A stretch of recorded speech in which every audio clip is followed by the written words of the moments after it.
Have you ever sat in your parked car and noticed something strange? The RPM needle starts bouncing, and the engine sounds like it can't decide what it wants to do.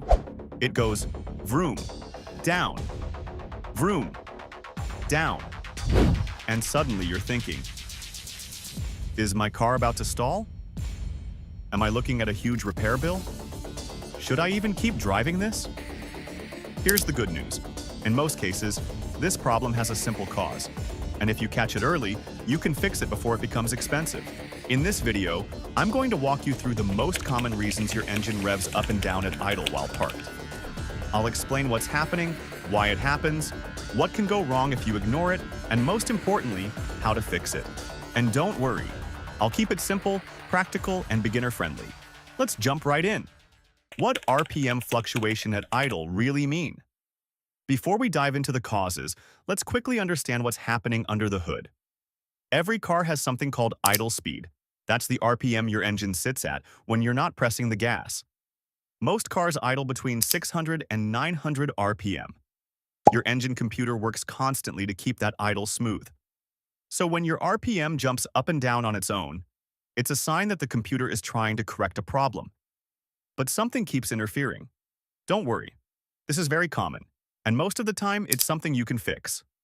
Now, let's go through the top causes, starting with the most common and easiest fixes. Cause number 1. Dirty throttle body. Most common cause. If your RPM keeps bouncing while your car sits in park, there's a good chance you're dealing with the most common cause, a dirty throttle body. Your throttle body controls how much air enters the engine.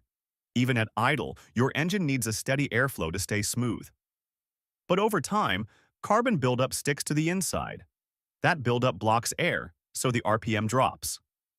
Then the computer tries to correct it by adding more air and fuel, so the RPM jumps back up. That's why the needle keeps moving up and down. You'll usually notice a rough idle, shaking, or even stalling at red lights. Now here's the important part. If you ignore this, the problem can lead to misfires, worse fuel economy, and extra stress on engine mounts. A DIY throttle body cleaning usually costs $10 to $20.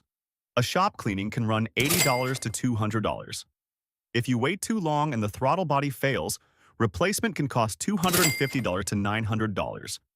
Now, the fix can be straightforward, but I want to be honest. This is not always a super simple DIY job if you're brand new. First, you need to find the throttle body. On some cars, you also need to remove it carefully so you don't damage anything. But once you have access to it, the cleaning part is actually easy. Use CRC throttle body and air intake cleaner. Grab a microfiber cloth and slowly wipe away the carbon buildup. And once you've handled this, let's move to the next big cause that can make idle RPM surge. Cause number 2.